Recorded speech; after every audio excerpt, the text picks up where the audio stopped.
Our friend Kat Bush posted one of her favorite World Cup memories was a goal from the 2014 tournament when she was 8. And I was like, go fuck yourself.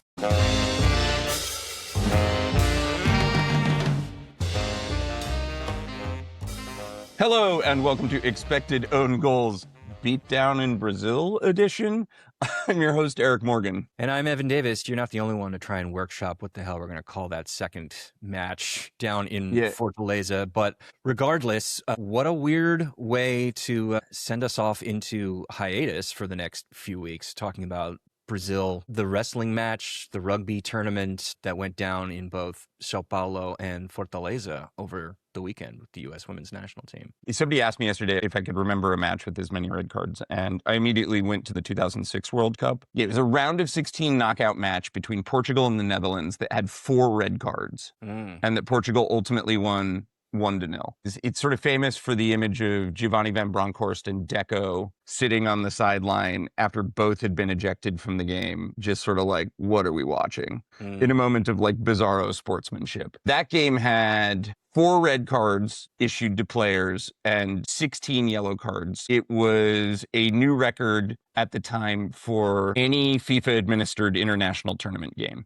Full stop. It's a horribly refereed game. That was the game that popped up. And by the end of this, we'd actually seen more players red carded, though only 2 during the match. That's the funny thing. Despite all of the insanity and all of the justified discipline on both sides, only 2 players actually got sent off during gameplay. Meanwhile, 4 coaches and then 2 more players after final whistle also were served their papers. It was an absolute mess. I want to play a game with you. You and I have both watched this game very recently. We will get to, I think, the more interesting match to discuss, no question, the Sao Paulo game. I'm going to play a game with you. I'm going to ask you questions about the cards last night because I posted from our Blue Sky. This is going to be a lot of paperwork. Yeah. And you tell me whether they were cautioned, ejected, or received no card in this game. Okay. Now, well, there's a wrinkle here because there is one player who got a second yellow, which caused the ejection. Totally. Bia got a second caution. Right. The first yellow card of this game was issued to who? Rose Lavelle in the 17th minute. That's correct. And the only reason is I was just looking at this stuff before we started recording. Wonder why I was doing that. That's correct. I'm going to name a player. Lily Johannes. Did she receive a yellow? Nothing? A red? She didn't receive a yellow, but should have, I think is the right answer. Correct answer. Yeah. Marta. Yellow. Correct. Ludmila. No card? Red card after she was the other after. Okay. Yeah. Tarsiane. Straight red. Or was it a second yellow? Straight red. Straight red, right. Because she didn't have enough time to get yellow before that. Yeah. Yeah, that's right. Michelle Cooper. Yellow? Nothing. But probably should have. I agree. It's very surprising. Emily Sonnet. Yellow. Nothing. See, now this is where things are, the game is playing tricks on you. Exactly. Gio Garbellini did get a yellow. Correct. And probably should have had 3 more. Yeah. It's like, it's amazing that she's not one of the ejected players. Lorena. Did she get a yellow for time wasting at one point? Nope. No card. Claudia Dickey. Did get a yellow for time wasting. Correct. Yeah. That's where your head went. We'll stop there. It's an incredible list of violations issued here. And I'm not sure I've ever seen anything like it. For all of this, shall we say, activity that was going on around the game is what really took it to another place. A new level, yeah. Yeah.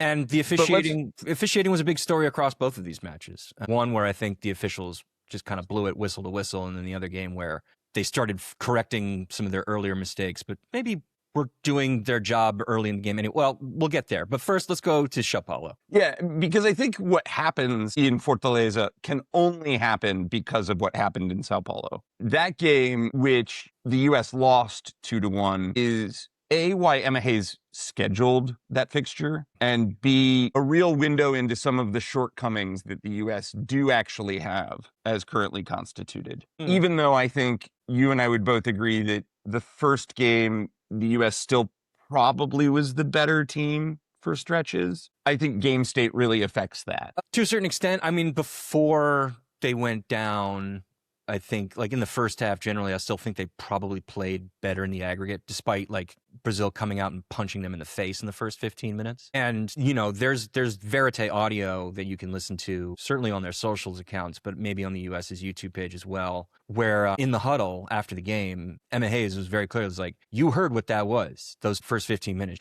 I've been coaching for a long time. I've coached in some crazy environments. I've never experienced that before. And I'm sure most of you have not either. And it was. I mean, it was 31,000 at the Corinthians. You said Hayes booked these games for a reason.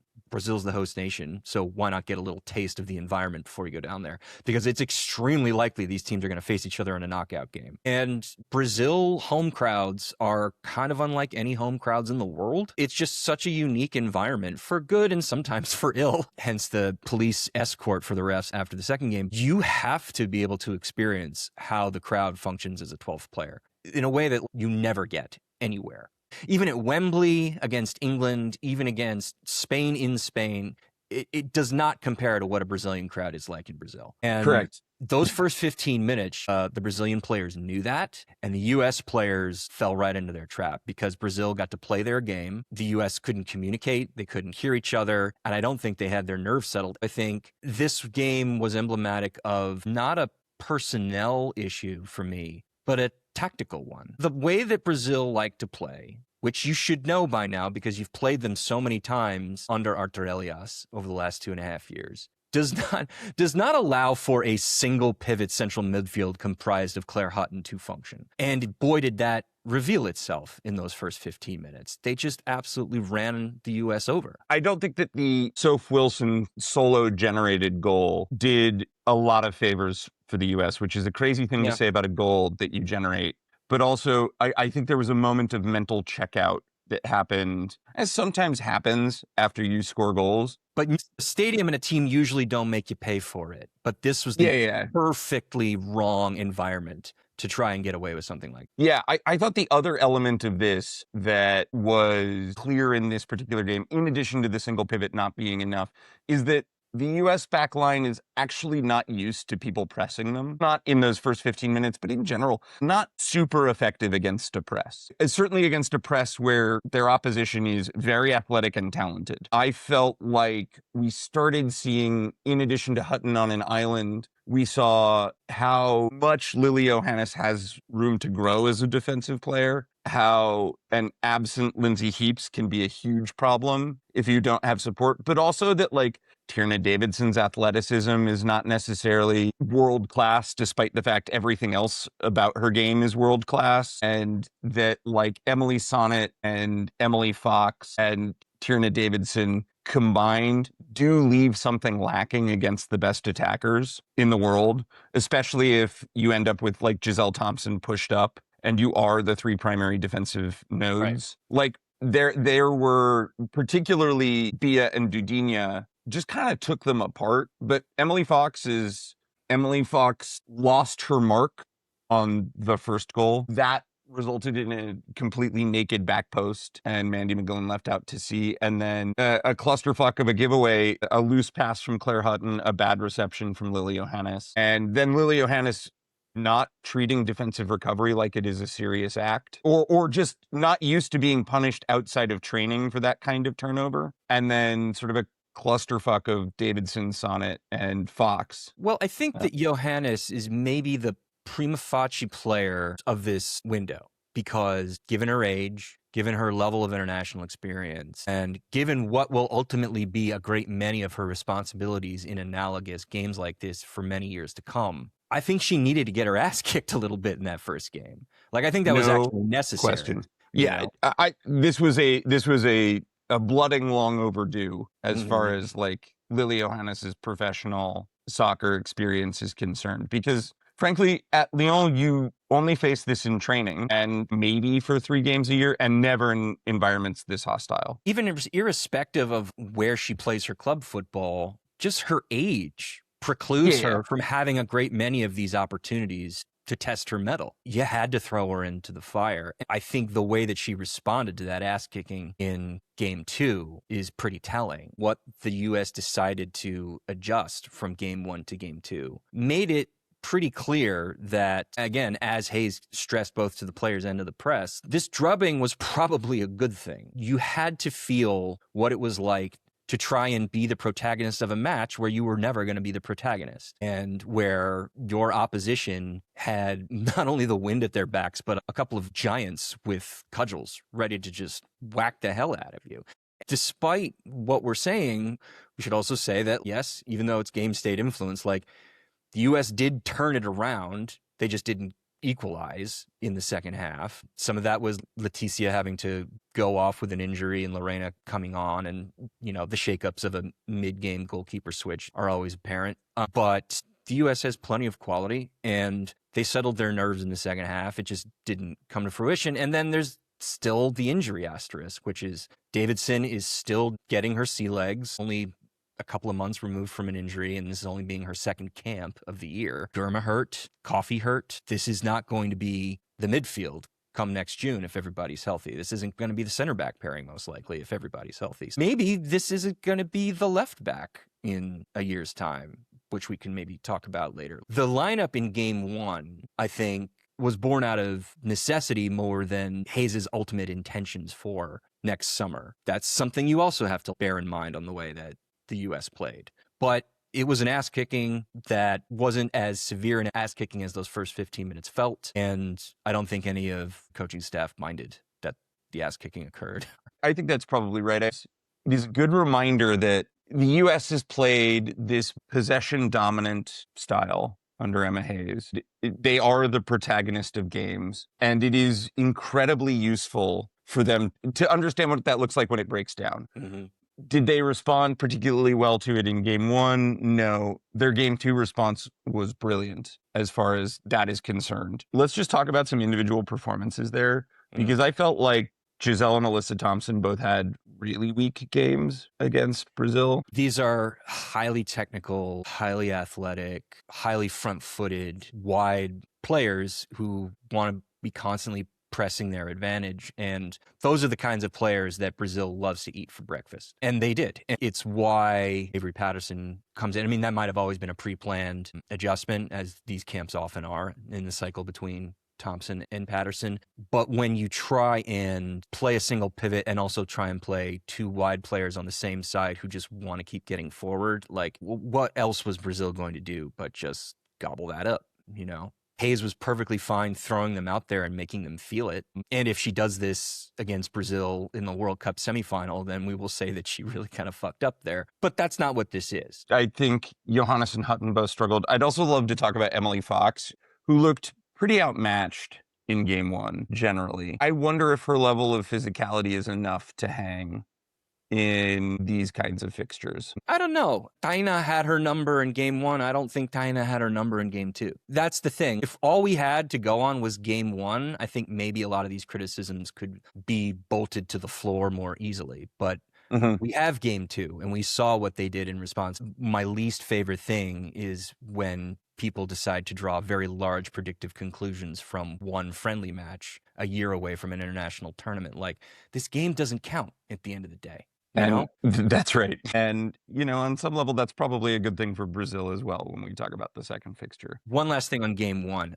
The refs didn't have control of the game. Brazil used that to their advantage multiple times with the way that they both initiated contact and also tried to draw contact from the U.S. They got away with a lot because the refs, I think, were also overwhelmed by the occasion and were very hesitant to pull the card. Also, VAR was part of these matches, and I think there was... Were they?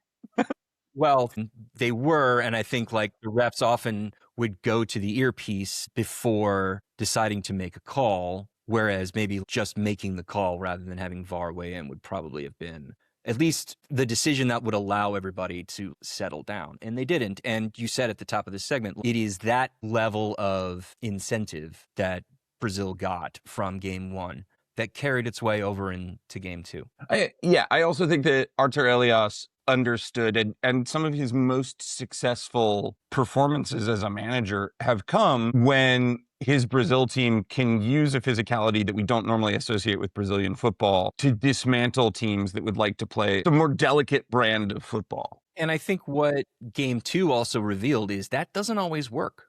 it's a very powerful one-trick pony, but it kind of can be a one-trick pony. These two games reminded me a lot of like the Bulls Pistons era basketball, where like in the late 80s, the Detroit Pistons were famously brutal and knocked down the Bulls and ultimately knocked the Bulls out of the playoffs in the early Jordan eras. And then Michael Jordan bucked up, got stronger, and the Pistons were put to the sword sort of permanently by those Bulls teams. Game 2 is like the Jordan Bulls wake up. Let's go to game 2. And this was a better refereeing job, which is crazy to say because it was still not great. But B, it was a U.S. team that understood that they were going to have to counterpunch. And I mean that both figuratively and literally. People saying that the refs were bad in game 2 as well or whatever. Like, the refs missed some calls. Lindsey Heaps got literally thrown to the ground during a set piece that probably should have resulted in a card and a penalty. Obviously, the Emily Sonnet almost sort of kind of simulation that got Bia Zanerato sent off. It's definitely a simulation. That probably shouldn't have resulted in a card for Bia, but also no Brazilian can feel aggrieved about that because they had gotten away with so much up to that point. The refs were showing cards early. Again, Lavelle saw a card in the 17th minute. Lindsey Heaps saw a card in the 43rd. Brazil players saw a couple of yellow cards in the first half. The refs did pivot to try and get a hold on things. In the aggregate, Brazil probably deserved to have 2 players sent off in this game. Arthur Elias and his staff did not behave in a way befitting the coaching staff of a major international side, and they deserved to get sent off as well. Ironically, as you were saying, they did a better job than game 1, but probably still didn't do as good of a job as they should have in that, they showed cards early, but they probably should have shown even more. And that's the problem. There was a vibe that was communicated early by the referee's unwillingness to show cards that said, we're going to really test the limits of how physical this game can be. Even though we went to halftime with Arthur Elias and 4 players cautioned, Brazil had probably fouled enough, in particular in the case of Gio Garbellini, had probably persistently fouled enough to have been sent off on her own in that first half. The reluctance to issue a red card for some of the stuff that she was doing, I think, opened up what became the second half of this game in a not complimentary way. Yeah, and as you say, it cuts both ways. Cooper should have seen a card at some point. Oh, for sure. Trinity Rodman didn't see a card. She should have seen a card. Claire Hutton got the funniest card for trying to block a punt. That was among the lighter sins that the U.S. committed throughout the second half. The thing that should go mentioned here is that Brazil, in attack in the second game, were utterly toothless. Certainly after they lost Dudinha, became even more so. Dudinha, who I hope for the love of God is not seriously injured, went down. That basically eliminated Brazil's best attacking weapon. You really could see them struggling to create from there. I think you shared something that Brazil ended up with, like 11 box touches total? The data got adjusted a little bit overnight, but the box touch figure stayed the same. 11 box touches, only 3 shots in the box. If anybody needs context for those figures, the average team puts up 7 to 8 shots in the box per game and about 22 touches in the box per game. And they're coming in at about half of those figures. It was rough. There are a couple of things that go into that. And one, they were essentially using Isa Haas as a libero, just like as a single sweeper figure behind a back 5 that wasn't particularly adventurous even before Dudinha had to leave the game. But also, the U.S. adjusted. All the things that they came under fire for in game 1, they started to fix. They did not leave any central midfielder on an island. They used Lindsey Heaps and Lily Johannes as a double pivot. They had a more firm rest defense structure with Avery Patterson staying home on the left, which is probably the best way to use her if you're going to play her on the left rather than have her be adventuring the way you would if she were playing on the right. And Emily Fox didn't really get forward all that much either, which allowed her to reduce her exposure to being skinned. It was just a much more solid group tactically. And then they also decided to get stuck in the mud a little bit. Probably helped that Kennedy Wesley was Emily Sonnet's partner rather than Tierna Davidson for a game like that. Yeah, I thought Wesley had a really good game. The goal very much was to see what you could get out of your rest defense, but also to use this sort of stay-at-home defense to pop balls over the top. Yeah. To see what your runners in Michelle Cooper and Emma Sears. I still don't understand why Emma Sears is significantly worse on the left. Yeah, isn't that something? I thought she caught a lot of stick for this. I actually ultimately think she ended up with a pretty good game, which is to say, She created a lot. She creates the one quality chance that the U.S. had in the first half, which Sophia Wilson basically just scuffs the shot right before halftime. Otherwise, offensively, Cooper looked sharp. Wilson had a lot of looks. As we entered the second half, the U.S. just grew and grew and grew from there. Brazil just got more and more and more frustrated. So you combine the incentive to be physical from the way that the refs were behaving, not realizing that the refs were probably starting to change their behavior and discipline more, combined with being angry that you couldn't play the way that you wanted to in front of almost 56,000 fans. I'm sure that increased the thermometer until we reached boiling point by the end of the second half. The big adjustment and the tonal adjustment is Emily Fox coming off and Michelle Cooper going to right back, where Emily Fox had shown some measure of like hesitancy in mixing it up. Michelle Cooper showed none of that quality. A lot of people were temporarily shocked by the move to send Michelle Cooper back. I personally thought that I now want to see Michelle Cooper playing a lot more right back because A, she doesn't get bossed around, and B, in a Crystal Dunn sense, she can still be quite additive to attack. Totally. And she is really dynamic. We talk about this all the time with player development cycling. I don't think Michelle Cooper should be playing right back for her club team, but I think that because A, Kansas City already have good fullbacks, and B, Michelle Cooper is an incredibly dynamic attacker. But one of the ways you get more talent on the field is you take players who you know can play complex roles like winger and you move them back. Michelle Cooper, who is a great two-way winger, there's no reason that can't be applied to her being a very good and physical defender. And frankly, she's an incredibly physically dominant player and can throw around and dish out whatever she receives. She can dish it right back.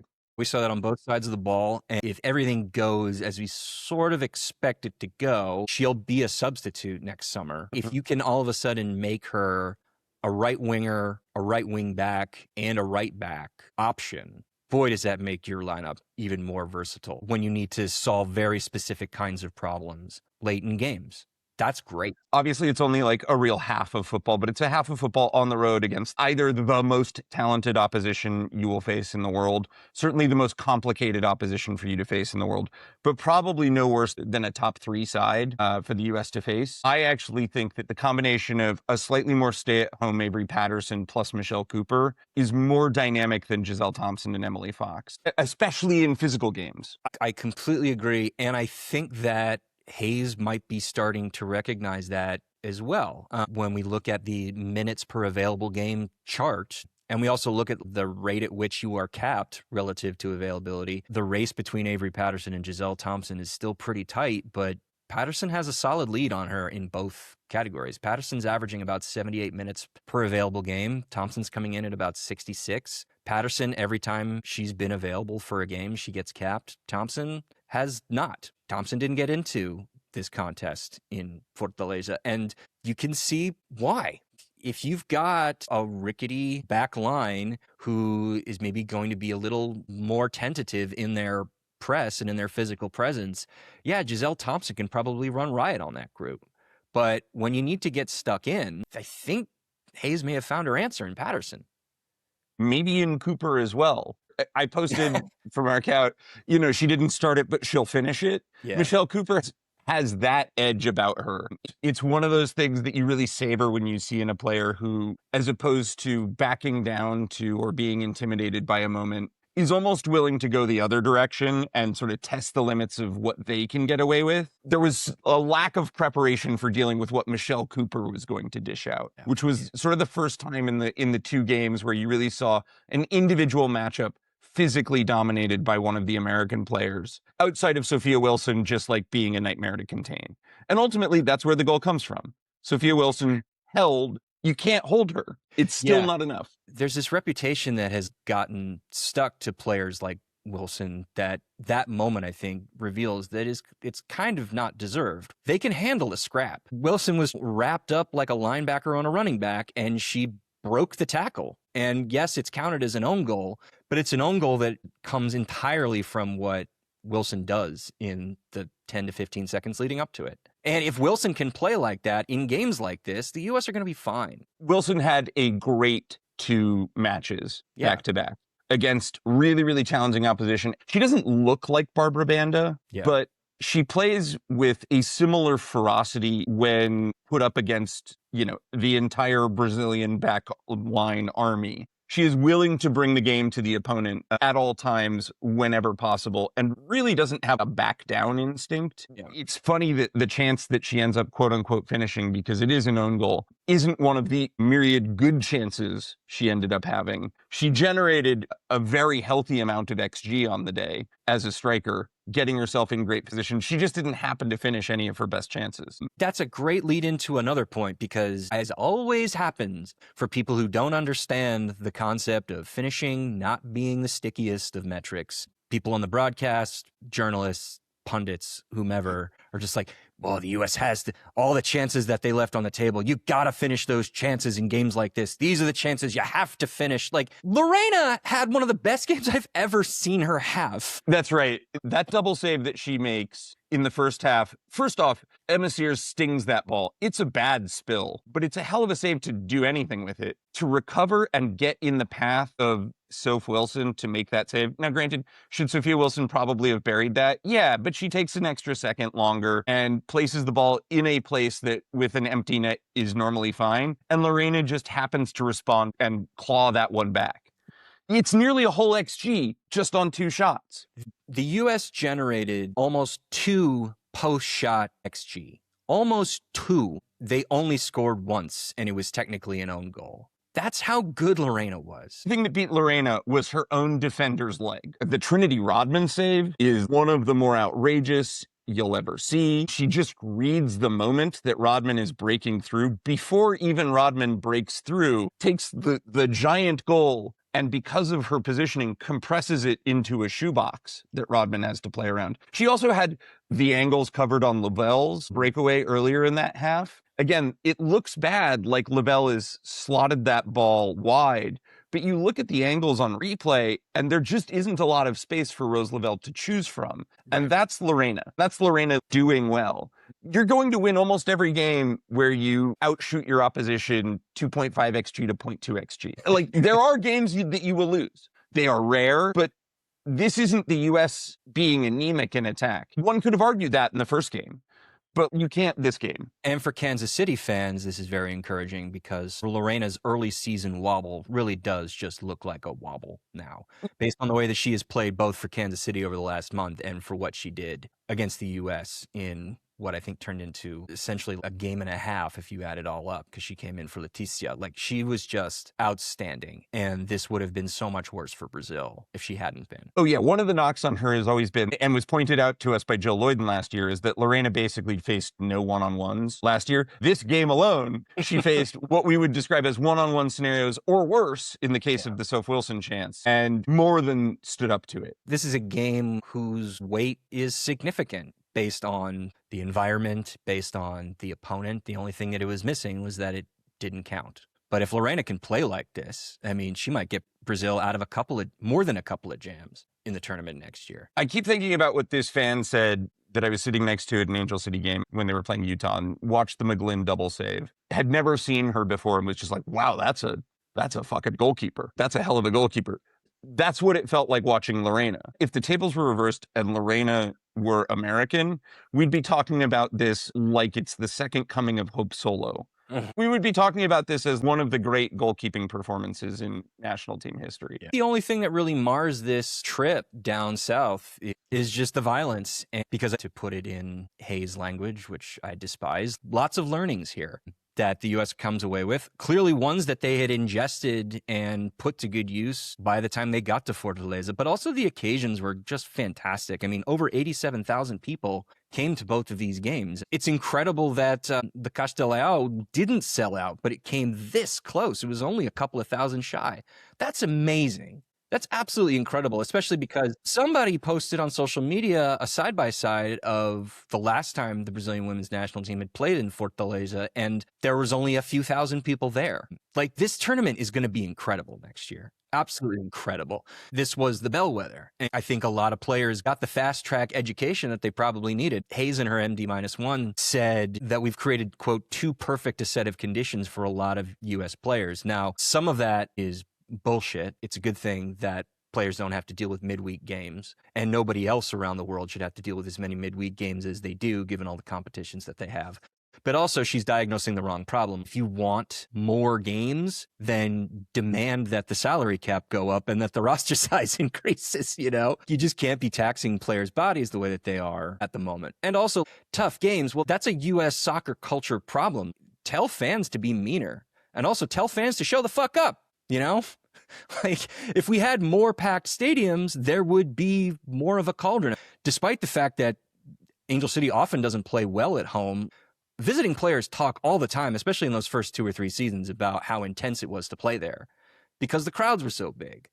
Crowds change games. It's not that there are too few midweek games in the NWSL now. It's the fact that you do not have the 12th player in the stands the way that Brazil brought. It's a national team game against the United States. It's just going to be a different environment than your week in, week out fixture. This is a real rivalry now in a way that the Canada rivalry has faded because Canada is in such shambles.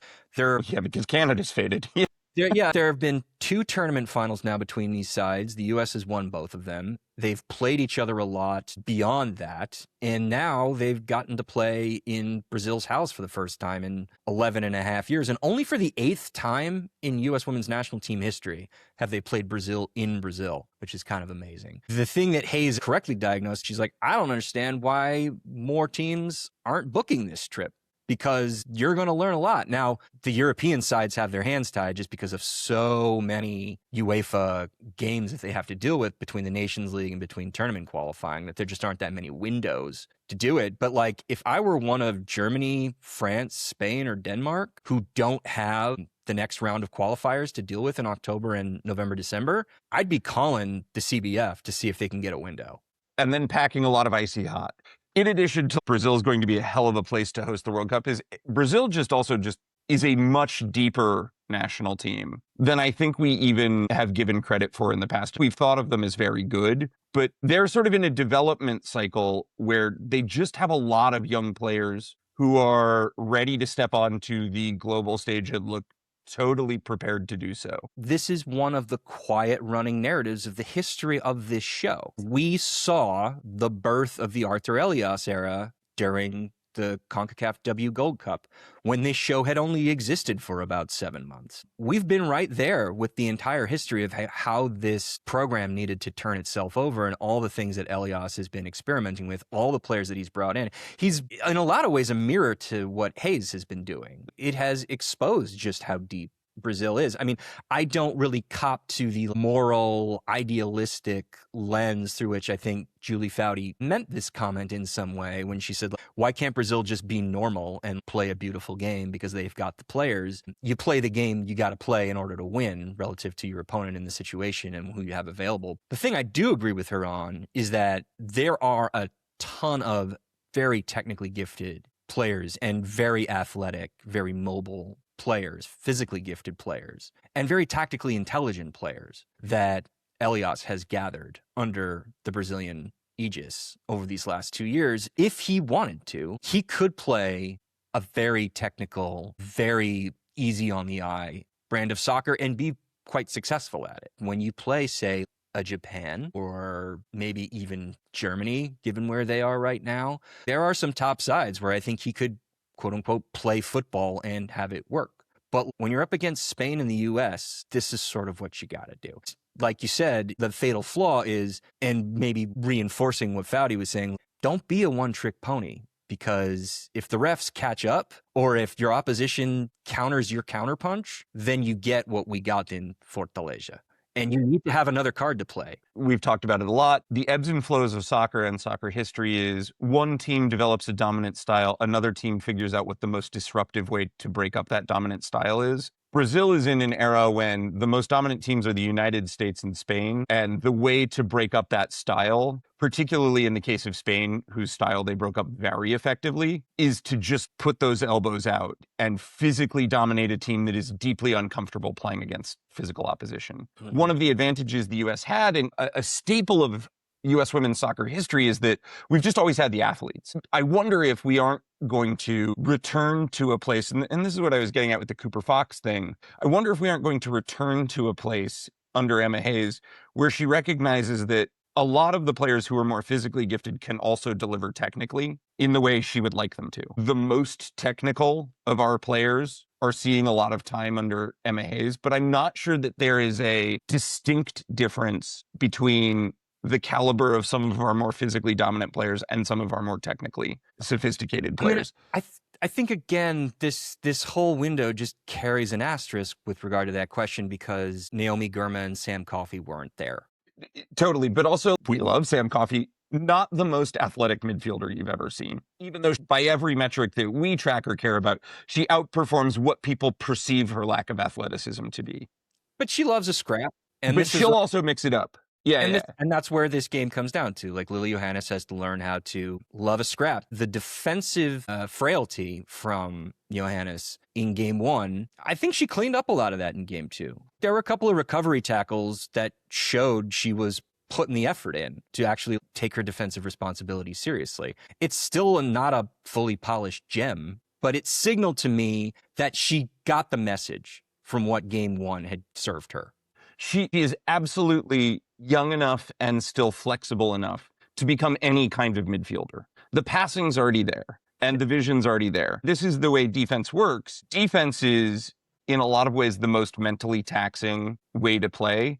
You just don't get any breaks because every player knows that on ball, you need to be focused. It's that the off ball stuff isn't a drop in focus or isn't you just falling back into patterned play. Right. It's an immediate read and a hunger to win the ball back. And if Lily Johannes can develop that, and of course she should have seen as many minutes as possible, there's no reason that physically she can't also be an exceptionally dominant player. She just has to learn to like the contact. She has to learn to like the hunt. Yep. In the same way she hunts good passes. And there's no better way to learn that than an environment where she was denied her greatest strength. Defense is a good way to talk about where the World Cup field is in context. When we look at some of the best programs in the world and how they have done when they've played the top sides, by which I mean Spain, England, the US, Brazil, France, Germany, Japan. Spain is out in front, having played 12 games over the last 21 months against strong teams. Most of that has been against European sides. Most of it's been against England,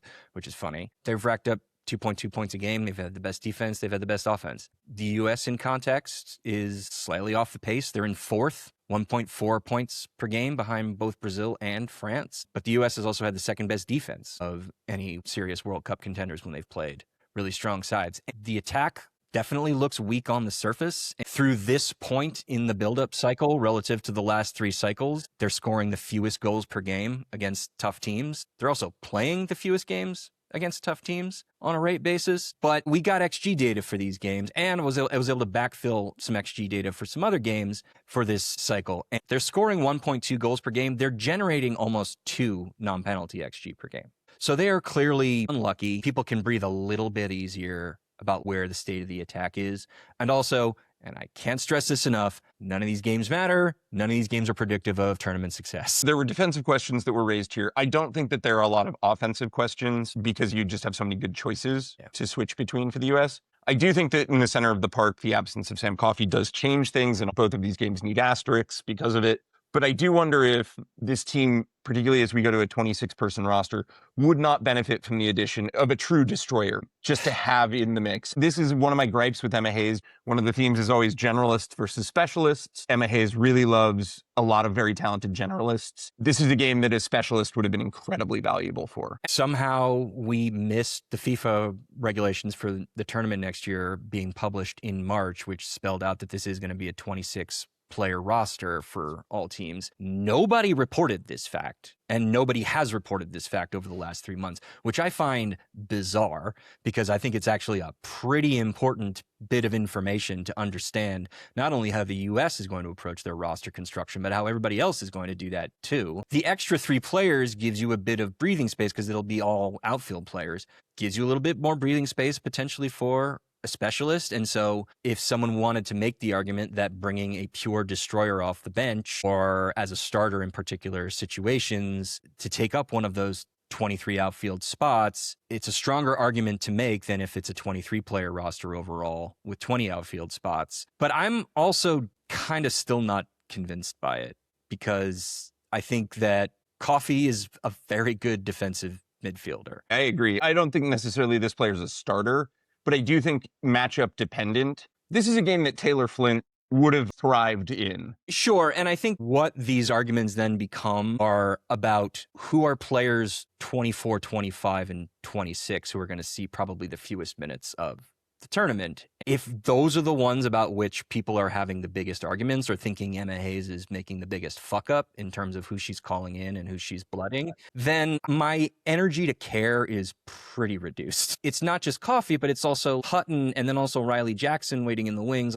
These are players who, despite being young and who, despite loving a pass, Hutton's also very strong defensively and will have learned a ton, I would imagine, from her experiences in both of these games. Jackson didn't get to play at all, but if Hutton Heaps, and I know we've got our own issues with Heaps even being there, but if you can use this experience to toughen the three of them up and they're all available potentially to start next summer, I think you've got your destroyer needs covered in most situations. I still don't, but also my argument has always been for Taylor Flint, just because in knockout football, what Taylor Flint can do in both boxes, both defensively and in being a set piece monster offensively, is a great game state benefit to you. Taylor Flint sometimes gets mischaracterized as a player who just throws her body around. She's just a lot bigger than other people. She is not as physical as, say, a Jalen Howell is, who really does like to mix it up, but is not 6'1". But Taylor Flint, I think, would have presented very real problems for the Brazilians to try to